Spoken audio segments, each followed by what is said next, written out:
महादेव कहते हैं दूध, दही, छाछ, मक्खन, घी सब एक ही वंश के हैं, फिर भी सबकी कीमत अलग है, क्योंकि श्रेष्ठता जन्म से नहीं बल्कि अपने कर्म, कला और गुणों से प्राप्त होती है। सब कुछ सीखना ही ज्ञान नहीं है, कुछ बातों को नज़रअंदाज करना भी ज्ञान है। तुम बस सब्र करो और महादेव पर भरोसा करो, वह चमत्कार भी होगा जिसका तुम्हें इंतजार है। चिंता मत करो, एक दिन महादेव तुम्हें तुम्हारी सारी खोई हुई मुस्कुराहटें लौटा देंगे और फिर तुम पहले की तरह मुस्कुराओगे। विश्वास रखिए, अगर आप किसी के लिए निस्वार्थ कुछ अच्छा करोगे तो कहीं ना कहीं आपके लिए कुछ बहुत अच्छा जरूर हो रहा है। लोग कीचड़ उछाले तो परवाह ना करें। जिंदगी ने बहुत कोशिश की है मुझे रुलाने की, मगर डमरू वाले ने जिम्मेदारी उठा रखी है मुझे हंसाने की। महादेव कहते हैं इंसान केवल वही दे सकता है जो उसके पास होता है, बिना किसी शिकायत और निंदा की। सिर्फ एक दिन बिता कर देखो, शांति और खुशी नहीं ढूंढनी पड़ेगी। लोगों को इस बात से कोई फर्क नहीं पड़ता कि आप खुश हो या नहीं, उन्हें तो फर्क बस इस बात से पड़ता है कि आप उन्हें खुश रखते हो या नहीं। कुछ रास्तों पर अकेला ही चलना पड़ता है, ना दोस्त ना परिवार, बस आप और आपकी हिम्मत। कभी कभी थक कर लोग वैसे ही बन जाते हैं जैसा होने का दुनिया उन पर इल्जाम लगाती है। पागल होना भी जरूरी है, जिंदगी में समझदार लोग कहाँ खुलकर हंसते हैं। हमारे लिए कोई भी व्यक्ति कितना भी सुंदर या आकर्षित क्यों ना हो, लेकिन जीवन में आने के बाद मन उससे हट जाता है। इसलिए कभी किसी को बार बार देखने को मन तरसता था तो आज उसे देखने का मन नहीं करता। कभी उसकी बातें मीठी लगती थी, आज उसकी बातें चुभने लगती है। यहाँ दोष रिश्तों का नहीं मन का है, क्योंकि मन बहुत जल्दी उब जाता है। जब तक वह नहीं मिलता तब तक उसके लिए वह सोना है, लेकिन जैसे ही मिल जाता है उसके लिए वह सब मिट्टी हो जाता है। जिक्र प्यार का हो या हो विश्वास का, महादेव आपका जिक्र सबसे पहले आता है। महादेव कहते हैं जिंदगी बोझ तब लगती है जब हर कार्य को यह सोचकर करते हैं कि इसे मैं कर रहा हूँ, बल्कि यह सोचें कि इसे ईश्वर करा रहा है। जल्दीबाजी में किया गया विश्वास और मेहनत के बिना लगाई गई आस, इन दोनों का परिणाम धोखा ही होता है। जब तक हमारे पास कुछ धन संपत्ति है, कुछ गुण है, कुछ योग्यता है, तभी तक दुनिया हमारा आदर करती है। जब तक कोई मुंह पर बात ना करे, यही समझना चाहिए कि उसने कुछ नहीं कहा। परिवर्तन प्रकृति का नियम है, नफरत का खुद का कोई अस्तित्व नहीं होता, वह केवल प्रेम की गैर हाजिरी का परिणाम है। महादेव का सच्चे मन से लिया गया नाम और मेहनत से किया गया काम कभी विफल नहीं जाता। महादेव कहते हैं त्याग के बिना कुछ भी पाना संभव नहीं है, क्योंकि एक सांस लेने के लिए भी पहली सांस छोड़नी पड़ती है। रात नहीं होगी तो सुबह का महत्व नहीं होगा, दुख के बादल नहीं आएंगे तो सुख का अनुभव ही नहीं होगा। जिस दिन आपने यह प्रभात छोड़ दी कि लोग आपके बारे में क्या सोचते हैं, तो समझो उस दिन से आपने जिंदगी का आनंद लेना शुरू कर दिया। तुम्हें खुद को तैयार करना होगा खुद की प्रगति के लिए। ये मुझे समझे, काश वो मुझे समझे, इसमें आधी उम्र निकल जाएगी। जिन्हें समझना होगा वह दूर होकर भी साथ देगा, जिन्हें निभाना ही नहीं वह पास रहकर भी बहाने ढूंढेंगे। अच्छा है कि खुद के प्रयासों से आगे बढ़ा जाए। जिसके तांडव से हिलती धरती, आकाश और पाताल है, वो भक्तों का भोला और पापियों का महाकाल है। महादेव कहते हैं स्वर्ग में सब कुछ है लेकिन मौत नहीं है, गीता में सब कुछ है लेकिन झूठ नहीं है, दुनिया में सब कुछ है लेकिन किसी को सुकून नहीं है, पर आज के इंसान में सब कुछ है लेकिन सब्र नहीं है। हारना रोना कोई बड़ी बात नहीं, हर कोई हालात से हारता है और रोता है।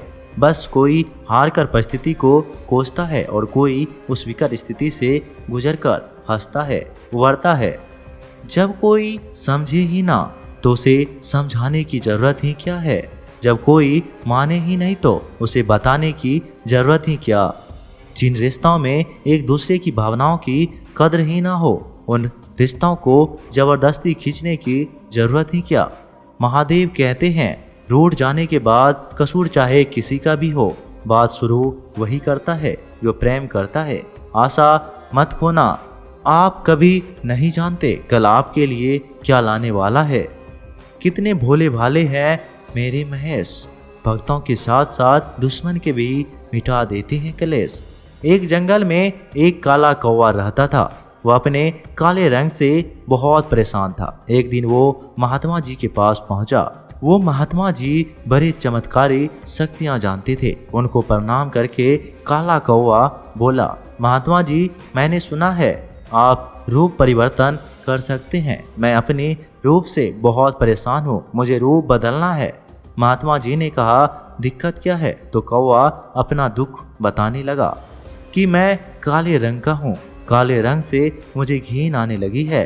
लोग मुझे देखते ही उड़ा देते हैं, अपनी नजरों के सामने रखना पसंद नहीं करते। कभी आपने देखा है कि किसी इंसान को वो किसी कौवे को लाड़ प्यार करता हो? मुझे लगता है यह जो रूप है मेरी खुशियों के आरे आ रहा है, मुझे बदलना है। महात्मा जी ने कहा, ठीक है, तुमने क्या सोचा है, क्या बनना चाहते हो? कौवे ने कहा, मुझे हंस बनना है। महात्मा जी ने कहा, बस इतनी सी बात, अभी बना देता हूँ। लेकिन हंस बनाने से पहले तुमसे कहूँगा कि एक बार उनसे जाकर मिल लो और पूछ लो कि क्या वह अपने जीवन से खुश है या नहीं। कौवे ने कहा, बात तो सही है।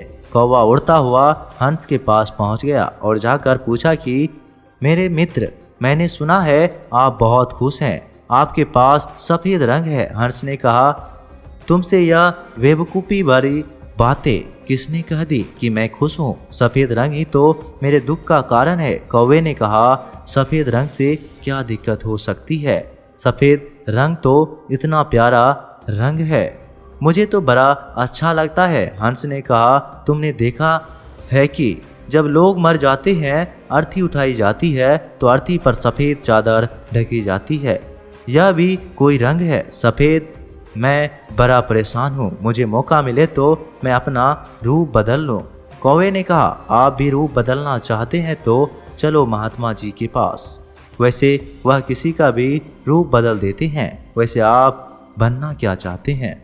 हंस ने कहा, मैं तोता बनना चाहता हूँ, क्योंकि तोते का शरीर कई रंगों से बना होता है। उसके बाद कौवा और हंस महात्मा जी के पास जाकर कहने लगे, हमें तोता बना दो। महात्मा जी ने कहा, ठीक है, मैं तुम दोनों को तोता बना देता हूँ, लेकिन पहले तोते से मिलकर आओ कि क्या वह अपने जीवन से खुश है। दोनों गए तोते के पास और उसकी तारीफ करने लगे कि तोता, तुम तो बड़े खुश रहते हो, बहुत से लोग तुम्हारी प्रशंसा करते हैं। तोते ने बहुत ही उदास होकर कहा, मैं अपने जीवन से खुश नहीं हूँ। ये हरा रंग देखो कितनी दिक्कत देता है और मैं खुश नहीं रहता। मेरे इस रूप की वजह से लोग मुझे पकड़ कर ले जाते हैं और अपने घर में पिंजरे में कैद कर लेते हैं, फिर बुलवाते हैं। मैं तो परेशान हो गया हूँ। लोगों ने मुझे अपने मनोरंजन का साधन बना लिया है। मुझे मौका मिले तो मैं रूप बदल लूँ। यह दोनों एक दूसरे को देखने लगे। कौवा और हंस दोनों ने कहा, भाई चलो तुम्हारा रूप बदल देंगे। एक महात्मा जी है, वह हमारा रूप बदल देंगे। तीनों उड़कर पहुँचे महात्मा जी के पास। मैं तो मोर बनना चाहता हूँ। तीनों ने कहा, हमें मोर बनाओ। महात्मा जी ने कहा, ठीक है, बना देता हूँ, लेकिन उससे पहले मोर से जाकर मिल लो कि वह खुश है कि नहीं।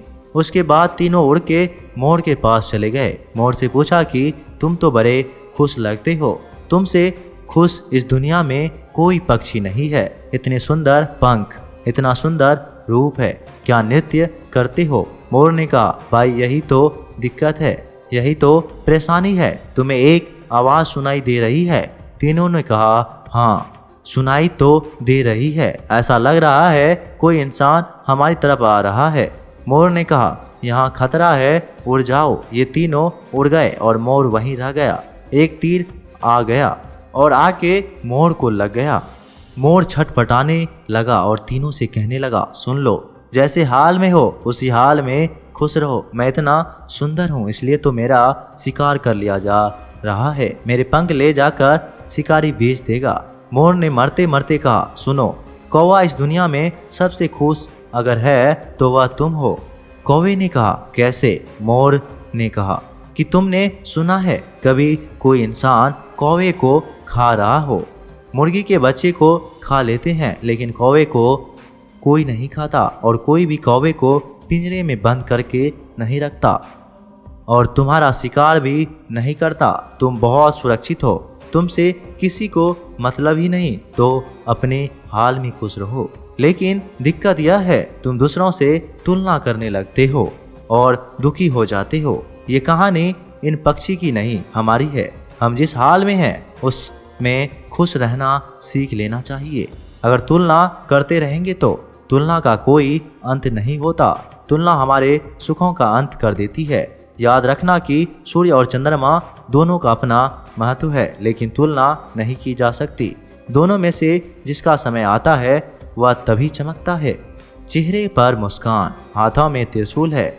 मैं तो शिव भक्त हूँ, इनकी आराधना ही मेरे जीवन का मूल है। हर हर महादेव।